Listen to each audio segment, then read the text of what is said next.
સૌરાષ્ટ્ર યુનિવર્સિટીના પૂર્વ કુલપતિ પર શાહી ફેંકવામાં આવી। પૂર્વ કુલપતિ ગિરીશ ભીમાણી પર એનએસયુઆઈના કાર્યકર્તાઓએ શાહી ફેંકી। ગિરીશ ભીમાણી પર વિદ્યાર્થીનીઓ સાથે છેડતીનો આરોપ લાગ્યો છે અને 10 વિદ્યાર્થીનીઓ સાથે છેડતીનો એબીવીપીએ આરોપ લગાવ્યો હતો।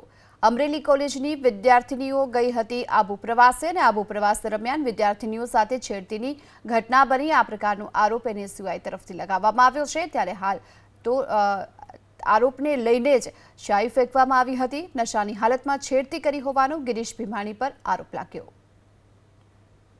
ગુજરાતના શિક્ષણ જગતને કલંકિત કરે તેવી ઘટના એ અમરેલીથી સામે આવે છે।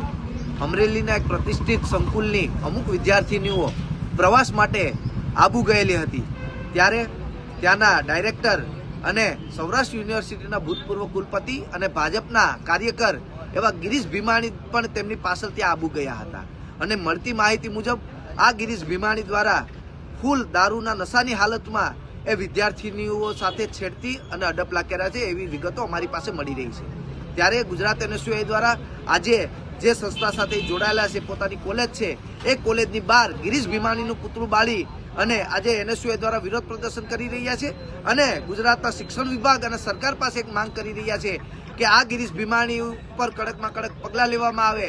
આ દીકરીઓ એ પોતાની બદનામીની બીકથી હાલ બહાર નીકળે એવી પરિસ્થિતિ જોવા નથી મળી રહી, પણ એ હોનેસ્ટ હોટલના સીસીટીવી કેમેરાઓ કાઢી અને એમાં તપાસ કરવામાં આવે અને ગિરીશ ભીમાણીને જેલના સળિયા પાછળ ધકેલવામાં આવે એવી જ ગુજરાત એનએસયુઆઈની માંગ છે।